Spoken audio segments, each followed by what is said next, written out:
Are you ready to get provoked? You're listening to Can I Live, a show created to excite, ignite, and expose. Let's tune in with your host, R.W. Jones. Welcome. We are live.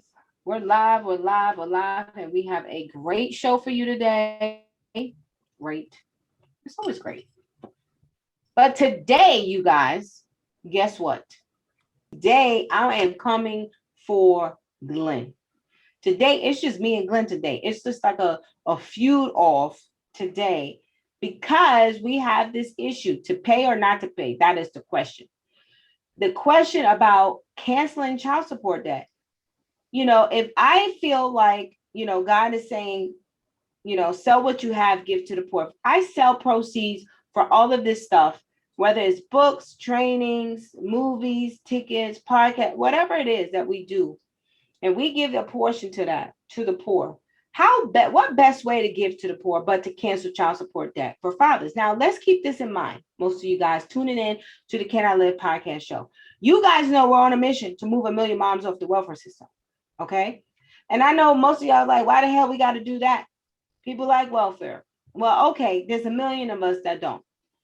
And so out of the 40 million women and children in poverty, I promise you there is a remnant of 1 million. And so we found through our research that they could actually determine how long a mom will stay on welfare. You see, I got my gavel. I'm ready. You see the court proceeding? Look, God we trust. We ready. I'm ready. I'm about to hit the gavel and we're going to start this little court proceeding. But we could tell by the amount of child support that a mom receives how long she would stay on welfare. See, most of us, we ain't even peeping the game because we so much in the game trying to get money. We so blinded by getting money, we can't see nothing else. When they be putting out these reports and these studies, they're not studying to give you information to help you free yourself. They studying to make sure that their system is still working. Now, that's my 2 cents. Glenn might differ. However, when me and Glenn signed on to this was the plan. I said we're going to cancel child support debt for active dads. And y'all heard us last week. It got a little rambunctious towards the end that we had to carry that conversation over here. Why? Because Glenn said, and I repeat, not one brown penny. And he probably going to repeat it himself. Not one brown penny will they get from his wallet. And so today, you guys are going to determine to pay or not to pay. Should we be even attempting to cancel child support debt for active fathers? Now, imagine what the debt is. Let me make sure I frame it. For all of you guys that's just joining on Facebook Live, be sure to like us on our YouTube page so we can go live on YouTube as well. It's Can I Live Podcast. So let's frame this, guys. Let's frame it.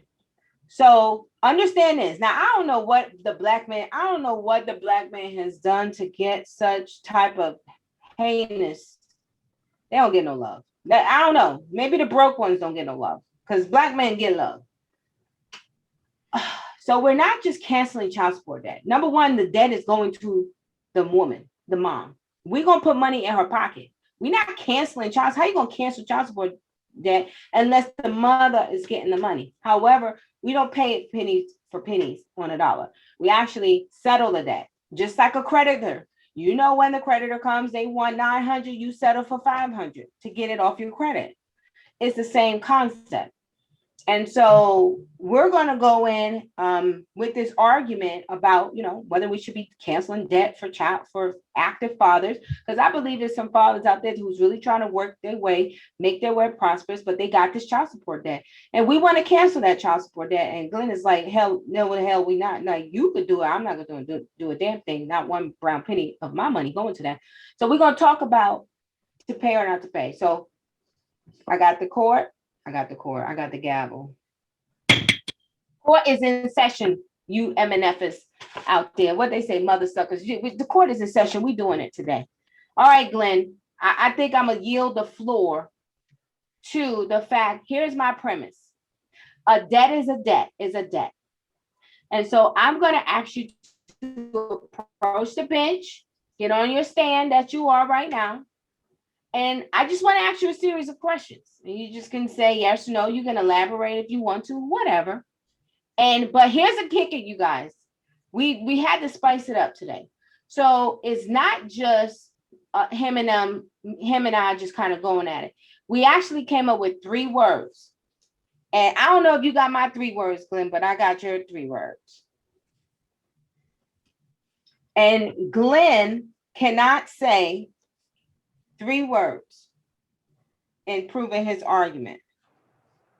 I really don't even need 3. I just need 1 word for Glenn that he cannot even say. And that word is responsibility. That word, you cannot utter the word responsibility out your mouth. And so I don't know if you got do you got 3 for me, or you got 1? I got 3 for you. No. You got 3 for me. Yes. What's my 3?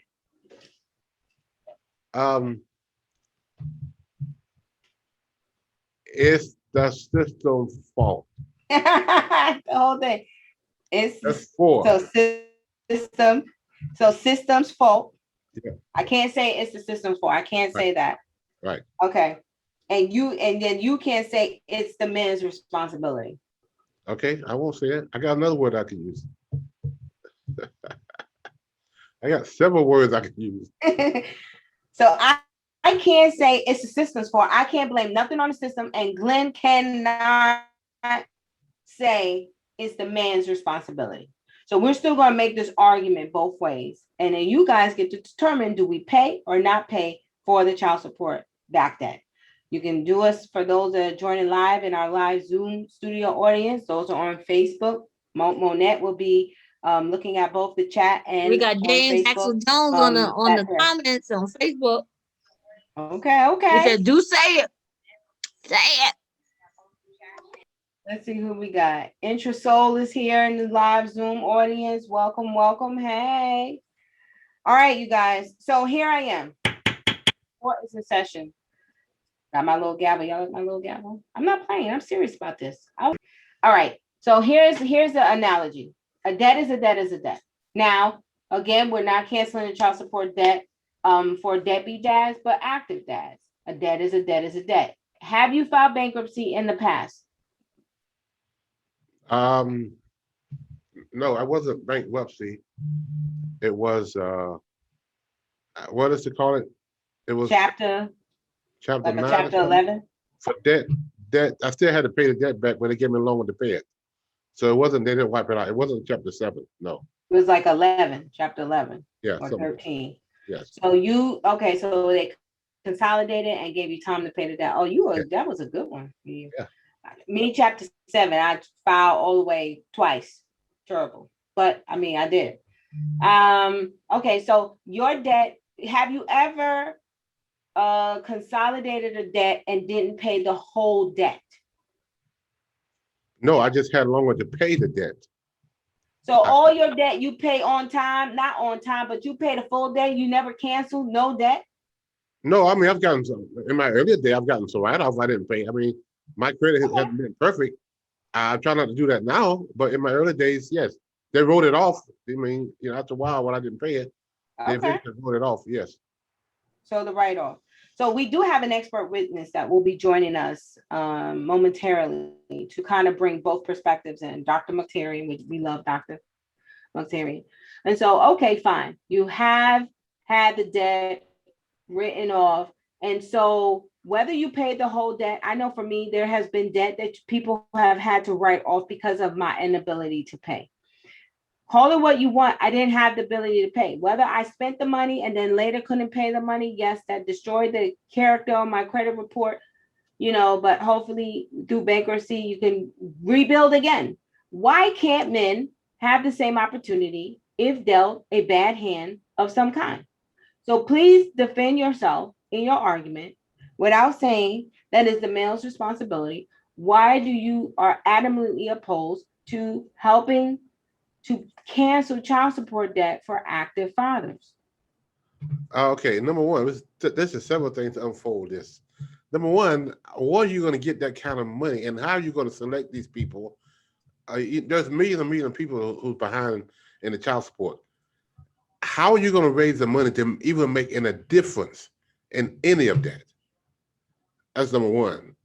Number two, I personally, I'm all for giving you a little more time. You know, you're going to pay the realty. If you owe $5,000 in the realty, I try to reduce the monthly amount for you can afford it, but to wipe it off and say, I'm relieving you from that debt as not a taxpayer or even a person who making a contribution. I wouldn't give you a penny for that. Not one brown dime. Now, what I would do is try to invest in money and education to get him to make more money, to get him to do more training. He can pay off his debt. But for me, to relieve this man of his debt, because he wasn't paying child support for whatever reason, I'm not for that at all. And I'm not. So let me ask you a question. So we, like, on a regular basis, outside of child support, if you are broke or if you have more debt than you can afford, most people will lend you to the attorneys, you know, to help you with bankruptcy. Bankruptcy is a part of the American culture. It is something that you can do. Now, with that being said, though, even though we can come with our natural, now child support is one of those debts, just like student loan debts. You're not getting rid of that debt, not at all. Those are two debts you will never get rid of. Right. Now, I understand the premise. So fine, if just because the system won't relinquish it, why can't us as an organization come through and not deadbeats? You cannot be a deadbeat dad with like 15 kids and then never seen none of them thinking we cancel you off for paper. That's not happening. Right. However, you know, why can't the debt be paid? Like, why don't you see that debt? Why is that debt different from any other debt? Because you're not paying for property now. You're not paying for land. These are, okay, I can't use the word responsibility, but I can use the word obligation. This is his obligation as a father. So you went 10 years without paying your child support for whatever reason, whether you're incarcerated, whether you were out doing what you did, you went 10 years and now you got $22,000 worth of back child support. That money is owed to your kids. It's owed to the people who've been responsible for your kids. And for you to say, we're going to raise money to release that, as Mike Tyson said, that's ludicrous. Whatever that means. So let's talk about obligation. Let's talk about the obligation. Whereas once you become a, they say once you become the indentured servants, like when you commit a crime, you become the ward of the state. You are now considered state property.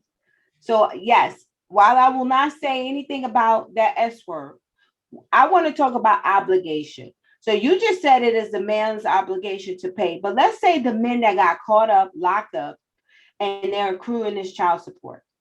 The state has locked them up for whatever reason. The taxpayers pay the bills every month to keep that man locked up. Make sure he got dental, make sure he got good food to eat, make sure he could work out. So when he come out, he could put on and get on. He could do all of that. Is not the state then obligated to pay for that man's children? Because he can't afford to pay. The state is paying for that man's kids while he's incarcerated. Where do you think the Medicaid is coming from? Where's the Medicare coming from? Where's the food stamp? Where's that money coming from? It's coming from taxpayers. It's coming from the state. So in a sense, the state is really footing the bill for this man. And and while he's incarcerated, at least in the state of North Carolina, his child support, it's the inability to pay, so he can't pay. So this child support stops, at least in North Carolina. Some states don't honor that. But it only stops it only stop if you request it to stop? If you even know that you can have the power and authority to stop it and request to stop? No, if I'm not mistaken, the state of North Carolina, you know what? It don't stop. It just, you could get credit for it. It keeps accumulating, but if you get out, you've been in jail for 5 years, you can get credit for that time that you was in jail. Okay, pause. How are you gonna get credit for a time? Who paying that credit? Who paying that credit? No, they just say you have to. Your inability to pay, if you can't pay it because you're incarcerated. So, but again, some states don't do that. They don't care whether you're incarcerated or not. The bill keep calculating. But the state called North Carolina says you have the inability to pay because you're incarcerated. So we're going to give you credit, and we're going to reduce that child support obligation and to give you credit for it. But you still owe the other child support. For this guy, to be locked up and then come out and say, you know what, you owe $10,000 because you locked up 5 years. We're just going to erase that and just say, you know what, bye bye, be gone. No. Now one of the books I write about, one of the stories I call it's called "I Got It Right This Time," where a father was not really being a good father to his kids. He was on a child program. We started teaching him about his obligation, and he started getting it. And he went and told him how he needed to do to try to repair the relationship with his ex-wife. He started doing those. We gave him a lot of tools. He started doing those. And by the time he had finished the program, he had started paying something, but not a lot. So about 8 months later, I'm in court and he's there. And he walks up to me and he shakes my hand and he got this big grin on his face. And I was like, what's up? He said, my ex-wife is going to release me from my child support obligation. I said, why? He said, because she understood my situation. I started spending time with my kids, and I wasn't on Medicaid and Medicare. So she wasn't on Medicaid and Medicare because she had a good job. And she pretty much said, I didn't really want his money anyway. All I want was the time. And he said, since I started spending time with my child, she released me from my child support. That happens on a regular basis sometimes. That's okay, because the mom said, you know what? I'm releasing for you from that child support. Because she saw. And here's the deal. That would be the case. Like, we can't just come and release a debt. The mom will have to also relinquish the rest of that debt. We'll settle the debt. At least that's the plan, to settle the debt. Okay. We knew this would be a hard conversation. So if there was $10,000 owed, would she receive 5? If so, she would have to cancel the 5 and then receive the 5 from us, and then he would be free and clear. So we're really not paying the full debt, but coming in between to help mediate and bring some kind of closure and resolution to giving that mom something, but letting them work towards a path moving forward. And so, like, that's a worthy cause. So you're back $10,000 child support, and this mom agreed to $5,000. I'm not sure how you're going to raise enough money with that premise to make a difference anywhere. Because I'm not the only one that's going to want to give you a dime, because essentially you're taking the money that I've donated to you and paying this guy, or get the mom to reduce it. But you still, if she reduced it to $3,000, you still taking the money that I give you to reduce the child support, to pay the $3,000. So you might not pay the whole $10,000. You taking some of my money instead of paying the $10,000. You still taking my money and paying the $3,000. My money is still going to release his debt. You negotiated, because that's what you asked. That's what you willingly agreed to your money to do. No, I won't willingly agree with that. I won't do that. Now, there may be some people that will do that. Good luck with that. But you won't get it from me. Nope. I would love to get a share. I would love to have a poll and say, would you donate money to an organization that's going to reduce the amount of child support, or wipe it out for that matter, that a man owes for his kids? And here's the question is, why the hell not? What the hell? Like, I'm trying to understand what the hell is so different about child support debt that ain't different from no other debt. Because that money can be used a lot of other places. Wow. You can take that money and train people to get better jobs. You can take that money. Also take the money and hire you. Listen, we could do a lot. We could take the whole money, hire a whole lobbyist to go and crack this. I can't say this. Crack them one. Them ones. The ones that look like they don't look like us, and even some of them do look like us and be acting foolish in these pipelines. And the word that rhymes with rhythm and starts with an S. We could go and just pay for a lobbyist to go through Congress and talk about the implications. Hell, you could ask every damn poor person, if you really want to crack it, when they go to fill out for their TANF and they TANF the SNAP benefits, you can ask them if you could donate $1 today to help a lobbyist to support your rights and make sure that you have the things that you needed. People would give $1. People would sign up. Yeah, contact me about that. But our give me a word for system. Somebody put it in the chat. Another word that I can't say that word, but I need another word.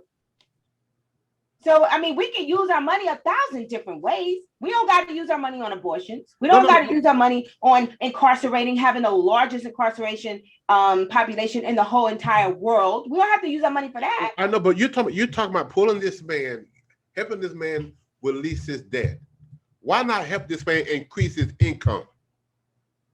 That's a part of the plan too. That's part of the plan. It's just at the end, once they finish everything, once they go through everything, there's the game plan. We don't just cancel the child. First of all, in order to even get the child support cancellation, you would have to be a father that is on that move, on that trajectory to trying to do the best that they can. You would have to be that. But guess what? There are some women out there that just make it hella hard. There's some men out there because he ran off and maybe with another woman that they're like, nigga, pay. I don't care what, just pay. And so all I'm saying is, why would not, I'm just trying to understand the thought process, from one man. Anthony's not here. He would have a different perspective because he was on the other side of that, that coin. But I don't think personally, honestly, I don't think I have a problem. Because even if, guess what? You ain't got to pay. You ain't got to pay, but I promise you, this is now everybody's listening. Here's what you need to know. That just like Glenn is saying, listen, I'm not going to support that. Hell, nobody's going to support. We have to, when the enemy comes in like a flood, God lifts up a standard. It's real simple. It's a standard of serving, a standard of loving, a standard of just doing business. I see my brother in a hole in a ditch. How can I remove that yoke? Why? If he has more than one kid and he has this debt, sometimes even that debt and that garnishment creates more of a burden. And with the cost of living right now, affordable housing being a hoax of a crisis and a real live burden, it's just an alleviation. And why would we not want to help to alleviate each other? Now, some people might say, listen, I don't need nobody to pay. I'll pay for it. I'll buy 100 books. I'll buy 500 books. Steve Harvey, Jay-Z, all of them, they could buy 1,000 books. Give it out. Those proceeds, listen, I don't care if I cancel one man's debt. You don't know what one man you're canceling that debt for. So it's not that we're canceling all the damn child support in America. Hell no. Some of them men deserve that debt. They deserve to be under that debt, and they'll never be able to come from under it because of the way they're living. And so partnerships with Fathers Forever, Men of Vision Exposed, SOS, all of these other organizations out there, it really is saying, okay, what is this program going to look like? What is it? Make it accountable, make it responsible, but don't say that, not one damn red, brown damn penny from me. Like, mind you, I've been a recipient of welfare, of tax money. I've been a recipient of bankruptcy. I've benefited greatly from having my debt released. And why not? What's so different about that debt? I think it's honorable. I think it's huge. But guess what? You're right. I don't think that finding the money that's not my concern. The money will come like it always comes. The money always comes. The money shows up because once you are diligent, you put your faith and you put that before God, and God calls it and sanctions it. So it's only a matter of time. That will happen, but it's not going to happen with me by myself. So if everybody around me was like, no, then I guess it would be no. And a lot of people are going to say, no.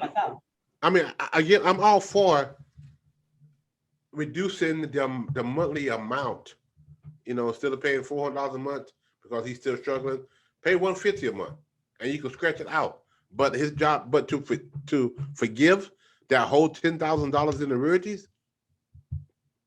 Some men would. Okay, so let's talk about that, because some men might not even have. You might not ever see the 10,000 anyway. Well, you probably won't. It may be a good chance, right? He may be not. You probably some of it he won't get. So why not settle it? Then I'm giving you my money. That's the problem. The money got to come from somewhere. Whether you selling books or what are you selling, the money still got to get out of somebody. So you telling me when this animation film comes out and we're selling tickets, and this whole series and this continuing series of not just showing that this is an issue with our families internally, not unraveling us, yes, this stuff will warrant and creates revenue streams. A portion of that revenue streams can go to canceling child support debt for active fathers. I mean, yeah, because we say so, but I mean, what you gonna do? Not support the film? Not No, buy I'm the not. book? No, I'm not going to support the film. I do all of that. I just want you to watch your personal check out of my pocket to go to this to reducing child support. I mean, And that's your, if you want to use the money for that, that's fine. That's all well and good. That's what you do. That's fine. And I'm going to support the film. I'm going to support what you're doing because I believe in what you're doing. I just don't personally think I will take that money and pay for guys training that I raised to help increase by preparing him for life to get better. I mean, the money should go to that too. So yeah, the money's that not would be. just going to that. I would take that $3,000, whatever, and pay towards education, or training, or trade school, or something that he can make money to pay his debt, as opposed to taking that money and pay off his debt. No, I'm not going to do that. Well, I do understand. I don't know if Dr. Mutarian is in the building yet. I do understand. Is it because it's a man? You feel like it's a man responsibility? Or you then like, so it's okay for you it's okay if the man goes to his grave never paying the debt. You would rather the debt just never get paid. You don't care about that, just as long as you ain't got to help pay. Well, not just me, but whoever gives you money. Everybody else is just me. But the people you're collecting money from people to help pay off his debt. If he working and paying and doing it and he dies without paying it off, it's a wrap. It's good. But I'm not supporting taking a portion of this money and paying off his debt. Personally, I don't see how that benefits. I mean, now you got to go browbeat the woman to tell her to get her to settle. And she done spent all these years and struggling to raise this child without him, and you can say, okay, the $5,000, the $10,000 that he owe you, we just gonna negotiate it, and we gotta give you $2,500, and peace be gone. You take this and oh no, it ain't no. I'm banging the gavel on you. Ain't no peace be gone. Ain't no peace be gone. Okay, we're gonna negotiate. He owe you $10,000. We want to take you to this lump sum of $2,500, and you wipe off the rest. Not only First of all, that only you couldn't even do that until both of them have gone through some kind of fatherhood parenting training. Right. So in our policy initiative, where we're saying when before a mom can even go to put an order out on her for her children, she has to show, just like, guess what? When you're married, you can't just go get a divorce. A woman cannot just go to the court and divorce her husband on day 2, 3, 4, or 60. You have to show that you have been separated for at least a year. Right. Now, why is that? Okay, no, you ain't got to worry about that. But just like that, when you go and put a child support order on someone, you should be able to prove that you and them have exhausted all measures of resolution, including parenting classes, that you guys have taken a parenting class, and it's in the parenting class, which you talk about all the time, that if you get drunk, you got to go to DUI training. If you got anger issues because you got domestic violence, you got to go to the anger management. So it's the same thing. You put this order out, you got to go to a parenting course. The parenting course could be, virtual, online, but you guys got to come together. Why? For the better sake of the child. So the parents got to come together. Yes. Why? Because it's a parent issue. We want to make sure we're not raising children with these major gaps that fill up a prison system. Yes. And so as far as, somebody give me another word for system, please. As far as the establishment, boom, there you go.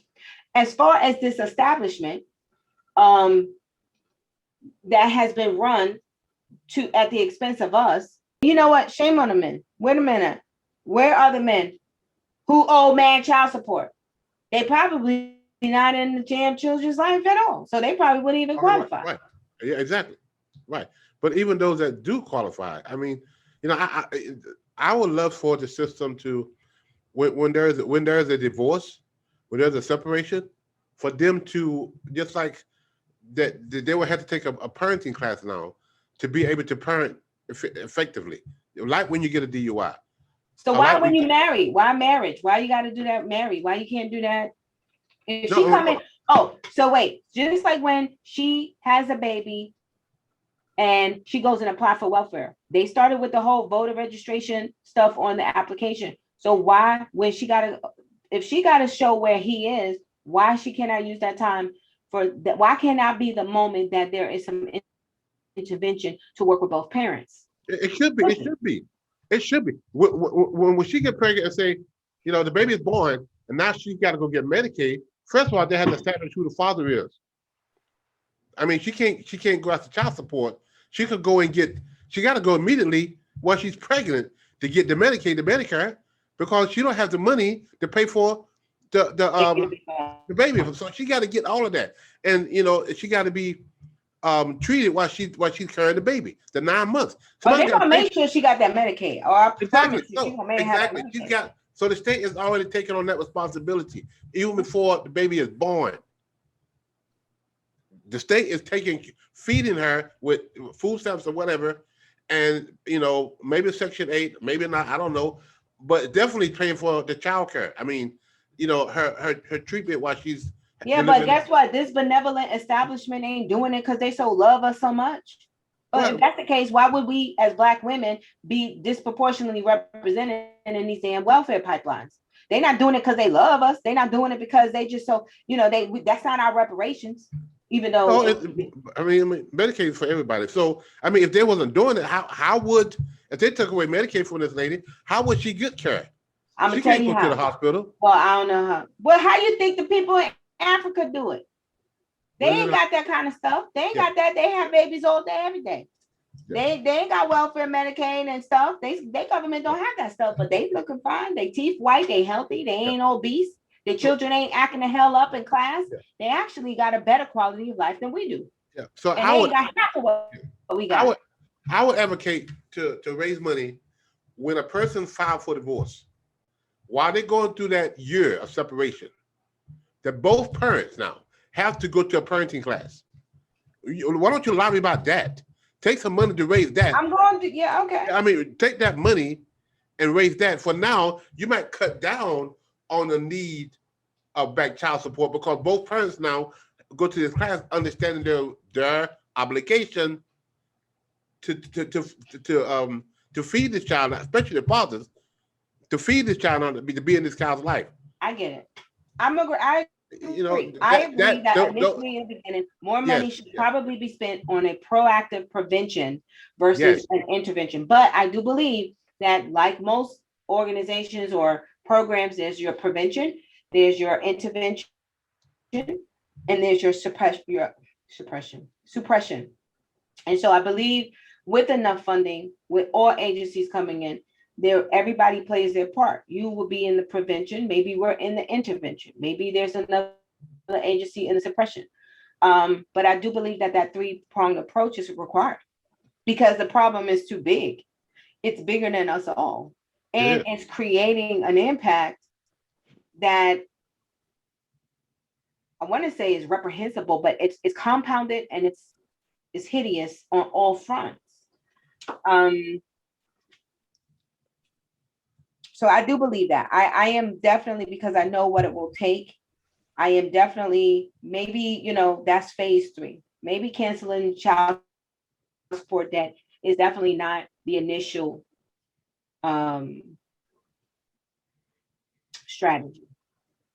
Maybe, spending that money on the front end to determine, And training and preparation and teaching and classes.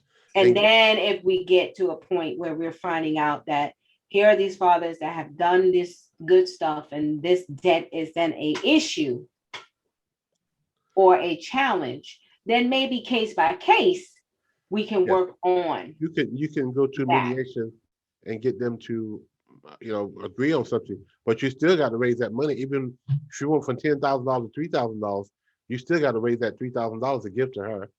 And you still basically paying his back child support, which I think is going to be an issue. Which I think is going to be an issue for a lot of people, not just me. You think so? I don't think so. I think it's just going to be people like you. Maybe so. I don't know what kind of people. I would love to do a poll to see, because basically what you're doing, you're not paying the whole $10,000. You're paying $23,000, but you're still taking money that's given that people give to pay off this guy back child support. All right, Dr. Mutarian's in the building. Thank God, because I really ain't had nothing else to say. Glenn probably won the damn argument. He Ladies and gentlemen, could you please rise? The Honorable Dr. Kimberly Mutarian has entered the building. She got to unmute herself. Court is in recess while the Honorable Judge Dr. Mutarian comes to the stand and take the expert witness. Hey, Joseph. We can't see her. Now, Joseph, interesting. Like, there's so many different issues when it comes to child support. Joseph is in the chat, so Glenn will know Joseph is in the chat that Raquel is talking about right now. Yeah, okay. Joseph is a single dad. Joseph, you are welcome. If you got something to say, let me know. I can open the mic while we wait for Dr. Mutarian to show her face on here. Whether or not, he's a single dad. I know Joseph is a young single dad out here with his child and can't even get no support or help. Like, how does that happen? I don't understand. Now, I don't know when he goes up to the social services, but all men ain't built for social services. Men don't really do the social service game. It's too complicated. It's too fugazi. It's a lot of him and her, back and forth, up and down, dumb. We built for that dumb game. And, so it's just interesting. I mean, I've seen it. And then I asked Joseph, like, well, why don't you take her to court? See, Joseph, Glenn here from Fathers Forever, he took his ex-wife to court and made her pay child support. Now, I tell you, you go ahead and take a woman to court. I'm surprised. My ex-husband at the time, he would always threaten me. I would say that I'm going to just drop the kids at your house. Like, you just need to come get the kids. And he would say, and I'm going to take you to court the next day. And it was something that used to burn me up about. I said, I would not pay a red cent. I'm not going to pay a red cent to put, no, not after all of this. I just put in, I could have banged him upside his head with this gavel every time he said that. Because, mind you, a part of me knew that maybe the children would have been better off with him to some degree, only because he had a more structured environment. But I would not do it because I refuse to pay child support. You ain't, no, I'm not, no. Well, you will be obligated to do it then. That would be the if I would have gave it up. Yeah, if I would have gave him over there. It'll be the big R word that I can't say. Yeah, and that's why they never went. Yeah. Trust me. And it wasn't until, I promise you, my son was 17. I finally took him. I was like, you know what? I don't care. Go live with your dad. I promise you, my son was with his dad on a Thursday, Monday. Court papers. He was not playing. I was like, you trifling. Now he was paying child support, so I ain't mad. He wanted to stop it, All right, but rightfully so. He could stop the ongoing child support, but he still owed the royalties. If he owed it, I don't know. I actually canceled any arrears. Okay. I canceled it because I was like, you know what? You about to take him on? Go ahead. You ain't got a word. We came up to an agreement. We did. Yes. It was not easy. He thought he was gonna get over. But some of you, I don't know. I'm gonna need God to just help us in so many areas because it's nauseating. And I shout out to all of the moms down there. Monette said I'd be real hard on these women. And I mean, I just know the games we can play. I know the games we play mentally on most of these men. We think like 4, 5, 10 steps ahead. And so they are at a great disadvantage. A lot of them, not all of them, a lot. And we respect the man that we can't run game on. We actually like it. Some might call it amusing. Maybe it's amusing for us. I know I was that. I would run. I'm like manipulative, controlling, and let me not get my way. I'm doing other stuff. And so I know us. Now, that's not every woman.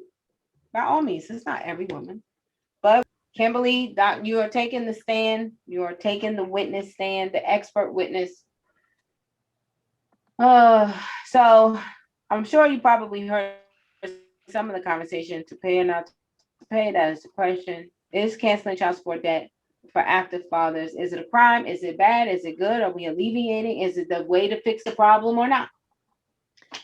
Well, I think I heard some very interesting points made. And I know in this life or in this struggle of what we see going on, it is very, I think it's very promising to want to believe that just doing away with issues or paying it off will stop the problem. And in a lot of cases, it does not. It just relieves, it continues or perpetuates the issue of irresponsibility. And so I think there should be a partnership, a contract of some sort that helps move or reduce, but not to do away with the responsibility of making that payment. If you make a good point, you make a good point. I get it. You said something, you was like, I would rather put that money, and I know how hard it is to get money. And I know how hard it is to, when that money comes, how you have to spend it. So I'm willing to spend the money first where I know we can make more impact. So that doesn't mean we won't cancel the child support debt. It just means we won't do it initially in phase like 1, 2. But that's the whole still plan. We need a whole plan. This project is like a 3-year project, you know, out the gate. We knew we started this one in January, we 6 months in. And so 6 months, you know, we still conversating. Our goal, we knew that we didn't have a large, you know, social media following. And we also knew we had to bring that conversation to the table and invite people in. And it's not a conversation people talk about every damn day. Mind you, it's something that they live every day. Are they painful lives? Painful lives. So, you know, I don't know. I just feel like I don't know one organization that's out there even doing that. And guess what? That don't mean because the organization is not out there doing it, that it's not the right thing to do. Because guess what? Organizations, particularly nonprofits, they mostly do what the funders tell them to do. Let's make that plain. These wonderful people, you know, because I'm a 501c. So here are the philanthropists. What do they know about what's on the street? They live in like ivory towers. Oh, but they get to say, oh, you want my money to go and do this? Y'all don't know what the hell your money's supposed to be doing because you don't even know what the hell the problem is. And so, yeah, we on the ground floor. These are problems. I got a link from a philanthropist here looking for a survey. I'm gonna take that survey. I was just like, I don't know if I want to take it. But guess what? Where that money is, nonprofits flock. They'll do anything for that dollar. You don't even do fatherhood now, or like, for example, everybody's doing equity, what do they call it? Equity and inclusion, or equity, diversity, or what is it called? Equity and inclusion. Now, all the grants in America is talking about systemic change and equity and inclusion. Guess what? Now, all of the organizations on the ground floor is talking about some equity and inclusion. This message is for you guys out there listening. Guess what? If you're waiting for a big old organization to come to your rescue, it's not going to happen. That's not how it's going to happen. You will have to be the change you want to see. You will have to be the change, the catalyst to foster your own breakthrough. So you might as well get behind an organization that's willing to foster it with you. Because as you can see, we did that global giving thing last week. We looked to see where all the funds were going. Organizations that was working with fathers, there was like no money. No money out there to help fathers. Fathers are like the backbone to a family. They're the solid infrastructure to a family. But they're helping mothers and children. Millions. Right. So you think we already on the bottom of the pole. So you think a funder is going to give or can give you money now to help cancel? Hell no, Glenn. That's what I'm saying. Ain't no funder. I'm not looking for a funder. But guess what? If I want to say from our own, everything that we sell goes towards that thing, then that should be a thing that we get behind. Because ain't no funder coming to our rescue. Let me bang myself. Objection. What is that? I am out of line. Why do you think that is? Why do you think they're not going to fund this? Because they are a part of the establishment, Glenn Warren. You see how they say the system? They are part of the establishment. Hello? Why the hell you think we over here? I mean, like, really? We got here, we've been here freedom has not changed our experience much. Kim said something to me today. She was like, she actually told me, she was like, I think America has brainwashed you. She said this to me. She said, I think America has brainwashed you into how you could fix the problem. You know what I told her? I said, you're right. You're right. I said, you're right. That's true. They tell us how to fix the problem. How? By giving us the money. But what if you don't need their damn money? What if you're going to walk away from their money? What if the money you have from the books you sell, from the work of your hands that God gave you, what if you took that money and you said, I will create this new place? And then all you need is agreement and organization. We could fund our own, we could fund our own whatever. I don't need the government to do anything. We have the wherewithal. You think what they was doing back in the day? It wasn't doing government grants. What was it? What existed before government grants? Communities is what was before government grants. And that is what they took away from us. They took away community. They took away our ability to depend on each other. They took away the leaders and the males who were mature by cutting them out of what was owed to them and what was rightfully so for a working class man.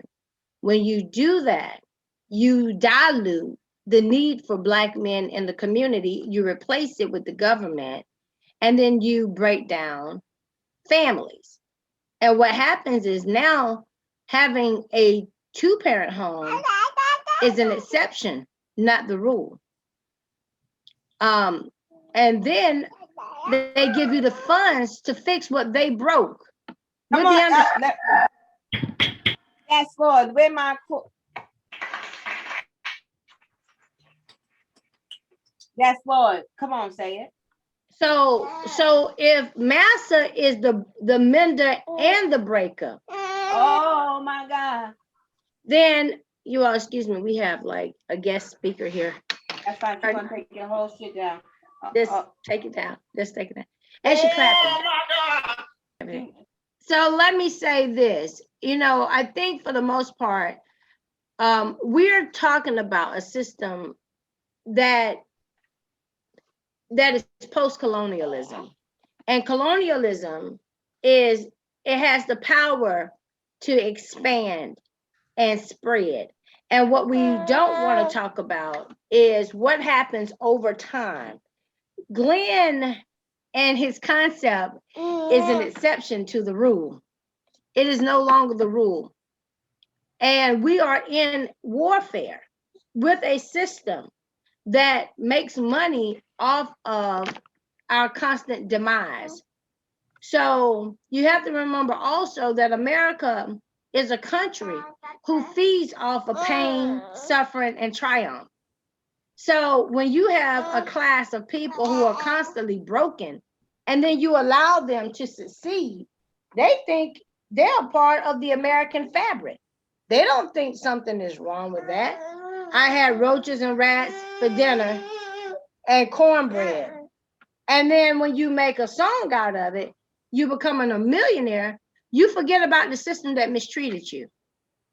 In fact, you become partners. You become business partners with the pain. And now, yeah, you become business. So you have children right now who are more looking for no solutions, but they're looking for pain to justify their existence. So when you have a people who become numb to pain and even expect that in their relationships, for their relationships to be broken, for their children to be broken, for nothing to go right, then you are setting yourself up for failure. And then you remove what should be normal and then turn it into a program.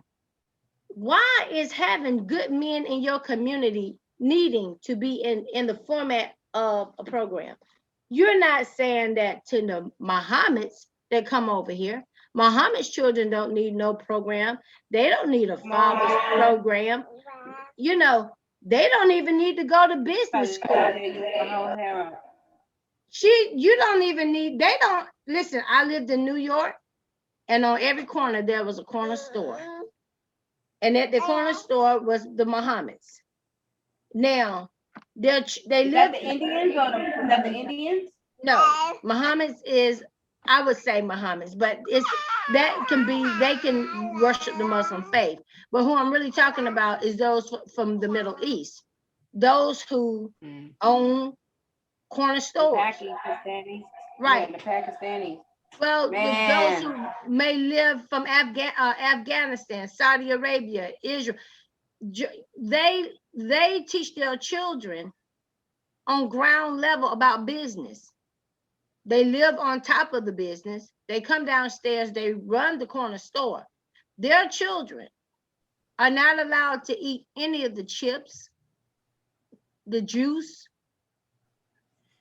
the now laters, and the chewing gum. You never see their children eating chewing gum or just snacking on a bag of Doritos behind the cash register. Why? Because they have been taught nutrition, not from our public schools or private schools. They are living nutrition. Now, what they sell to your children may be totally different. They're teaching their children about inventory. Yeah, see, now that's a level of love and respect that I feel like, listen, if I ain't gonna sell it to my kids, I'm sure enough not gonna sell it to yours.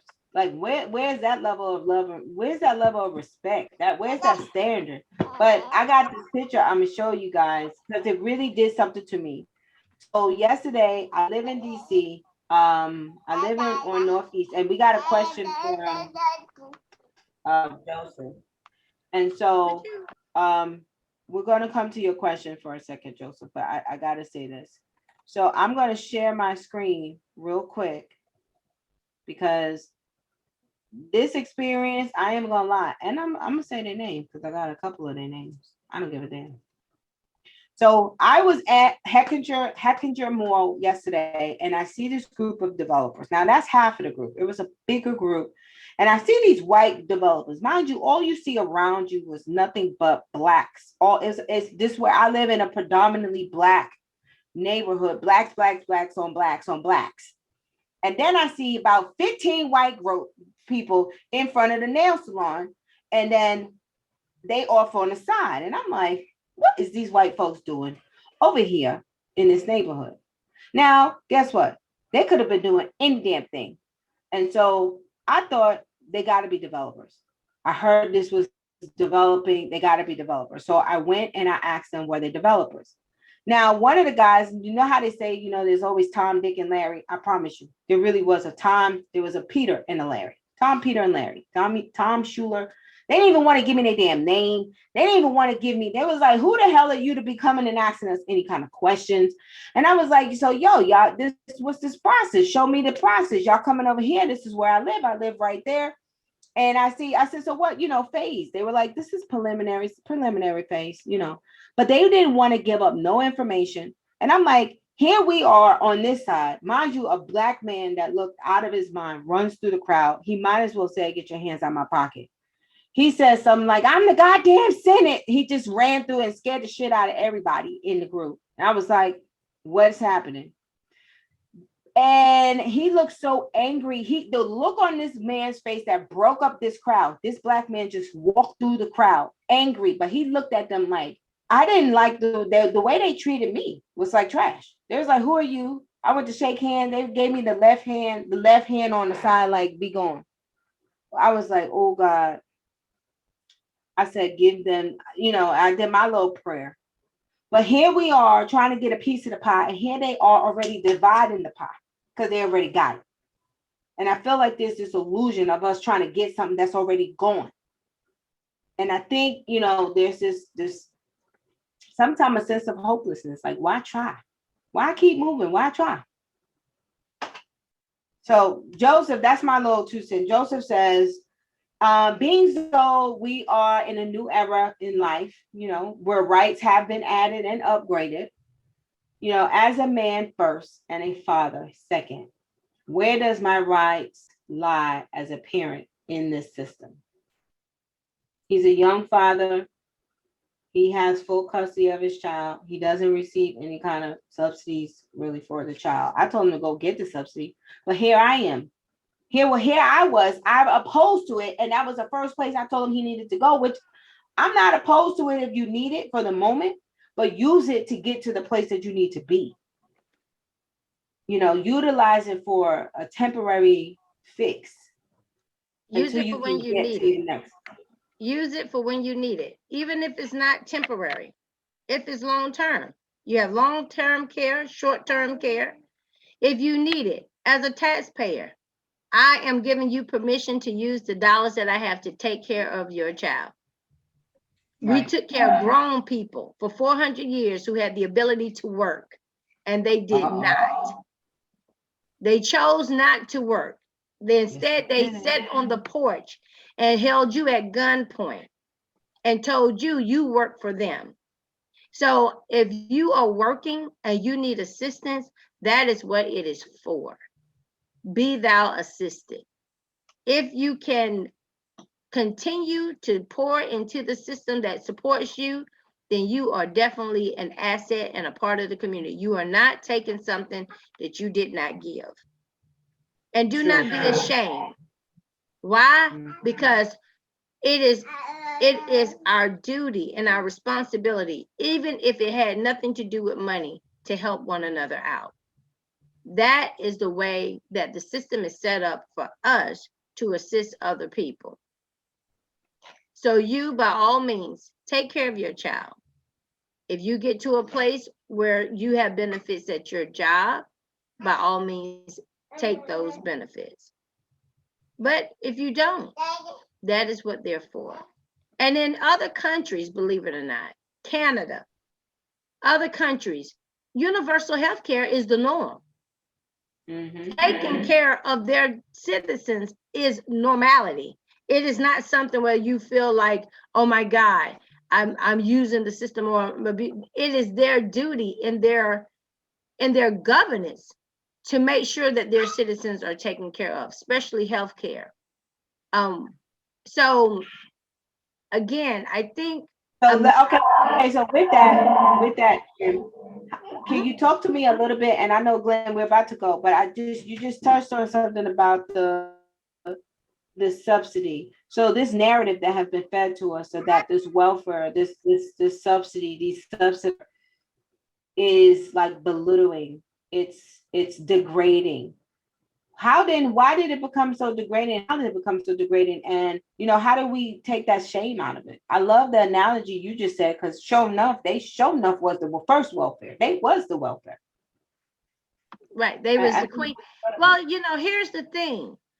We were never supposed to be grafted into citizenship. So we were never supposed to feel comfortable with any kind of amenities that America had to offer. All of the benefits and all of those things were given to them initially from the GI Bill, and they were never supposed to feel guilty about it because they were entitled. And that entitlement didn't come in the 1930s. It was from when they hit the shores. They felt like it was theirs.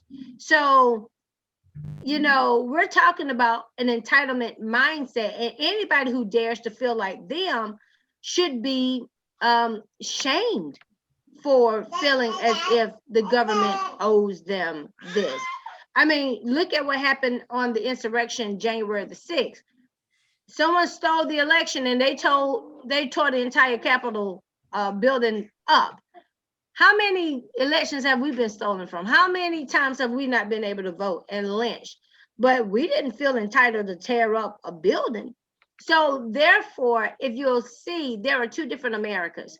You have to know what is your God-given right. For me to help you is what God commands us to do as brotherly love, not American way. We have to come out of this mindset, because America will play mind games on you. And before you know it, you'll feel shame about taking tax money that you put in. You won't even call them crooks. You won't say anything. You absorb the blows. And that is why it is imperative that we talk about what's true versus what is American. Amen. So, okay, you guys, we have come to the end of our show. I love Dr. Mutarian. And guess what? We're adding, you will be featured. I'm just putting it out there. Dr. Mutarian is actually teaching our Win from Within professional, personal and professional development course this summer for DC youth. So yay, we get to hear her drop jewels all day, every day. And we might just open the course up to all of the Roby students, all the entrepreneurs out there, anybody that just needs some truth beyond measure to just stand up and be able to, walk out, because I promise you, America don't really have it. And I know we say America sounds so big, but the media don't have it. You're not going to get it on Facebook, YouTube necessarily. You're not going to get it out there. And so you got to kind of, glean in, get, come in a little bit and probably reduce the people you listen to, because a lot of people is out there chasing those dollars. And I know we started out to pay or not to pay. That was the question, but it kind of unraveled a host of different, opportunities out there. And so, yes. So Glenn, I would say Glenn he probably won that one. Yay Thank for you, me. Joseph. Appreciate it. What did you say? I said yay for me. Yeah, I'll give it to you. I know. Listen, I know when I knew when I lost. Put it like this. I knew when I lost. I was like, God damn, you lost right there. That was it. When you said, and that was just my revelation. So I might have an idea, and you just got to be willing to go toe to toe with me to kind of, walk it out. And if you're willing to do that, I could actually see another side. So I thought, I had Glenn, but yeah. So yeah, but we still gonna do it. We just not gonna do it in the beginning.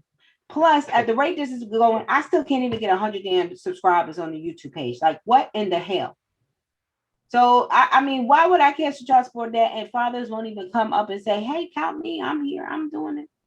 Count me. I want to be a good father. I want to be there. I want to do this. Yeah, I can't. I mean, I'm gonna be here, but we probably do it the other way. So for you guys, please subscribe to the YouTube page. We want to be able to go live. You know what? I keep saying I'm tired of asking, but I know we got to be very diligent. I'm sorry, guys. Hi, everyone. In the comments on Facebook, on RW Jones Billionaire, that's where we're streaming live right now. In the comments, if you click it, the link is in the comments right at the beginning, right all the way at the top. Is it? The link, right? It is in the comments. Hey, Annette. Annette was on. I saw Annette. Yep, Annette was on. Out of Florida. James is Florida. on. James Jones is on. Hey, James. My boo, JJ. Thank you. Who was on with us on the Zoom? Joseph, Interest Soul. Joseph, yes. Joseph. Interest Soul, you got a question? Wait, it's a question. It's just a comment, really. It's a comment that was made by our brother Joseph. Joseph is gonna be successful. Shout out to Joseph. Pray for the young brother. Yes. What's Joseph's business? Tell Joseph's business. He is the owner and the president of Exquisite Eats. He actually was one of our grand prize winners for the pitch competition. So here in Roby, we run a resident-owned business incubator where we put capital investment into underserved, underrepresented, underdeveloped entrepreneurs. And Exquisite Eats, he has, his signature dish, which, he's coming out in the summer to bring us. I'm going to order some food. So, he's a chef, young chef on the rise. And so we got to support them now. This is the opportunity to support our young people now. Because I don't know, these older folks, they kind of like borderline trash. And what is old? Maybe 40. You talking about the ancestors, the older ones? Maybe 40. Listen, we gotta listen. If you have strength in your body and you have the will, you do it. Support the young people, teach the young people, and the older ones, they can either gonna get on with it or they're not. That's it. All right, you guys, Glenn yawning. He's like, if they don't get me off this goddamn right now. It was a pleasure, about Glenn. 5 times. Thank you, Glenn. Anthony, we love you. We hope you come back next will. time. I got Anytime. beat up. I got beat up thanks to Anthony. Anthony was supposed to be there. We was gonna jump Glenn. That was supposed to happen. We was gonna jump you, Billy Club you right up beside the head, and he left me. Anthony So knew So what, Glenn brought the business with him today. Anthony knew what was coming. That's why he stayed. he knew what was coming. He said, I'm gonna take this by himself. Told me, I was like, what? I was like, you're not gonna be here. He saw it That's coming. how you know. That's how you know a bully. He saw it That's coming. how you know a bully. A bully will be talking junk like, yeah, I'm gonna get you. You remember that back in the day? But he needs somebody to come with him. Yeah, Anthony was supposed to show up, and he didn't show up. You know, the bully always got somebody beside him, right? Monette, did you hear Monette throw that in? Monette said the bully always needed a sidekick. Be the sidekick. Right. Now listen, like Glenn talk about Raquel, you ain't never been alone words. You ain't got nothing to say. Okay. And I know him. He probably said it so smooth and like very mellow that Glenn is a cut. Wait, not only that, I called Kim thinking Kim gonna get on my side. I was like, Kim, come. I need you to come. I need you to set it straight. He don't want to put one brown penny in it. But he said, I done been brainwashed by the system. I was like, to dare. Get him, Kim. Kim had to come on. Yeah, God. She had me like this morning. Yeah. I was like, needless to say, everybody. When the enemy comes in like a flood, God lifts up a standard, and thank God for a standard. And party people, if you got a standard, just do the unconventional, do the unthinkable, the untraditional. Let's change the game. Let's just change the game. Let's lift up a standard of love, a standard of how we serve, a standard of how we program, a standard of how we govern, a standard of how we provide services to the least of them among us. Because what we do to the least of them, we do unto God. And so with that being said, we will see you all the same time, same place next week, which is not 7 p.m. It is now 7-ish because we can't never start on time. Yes, we're succumbing to the ish. I can't do it. 7-ish. I can't get this start on time. See you guys. Thank you, Glenn. Right. Thank Okay. you, Dr. Bye, guys. Mutarian. Good night, everyone. All right. Okay. Thank you. Good night. Good night.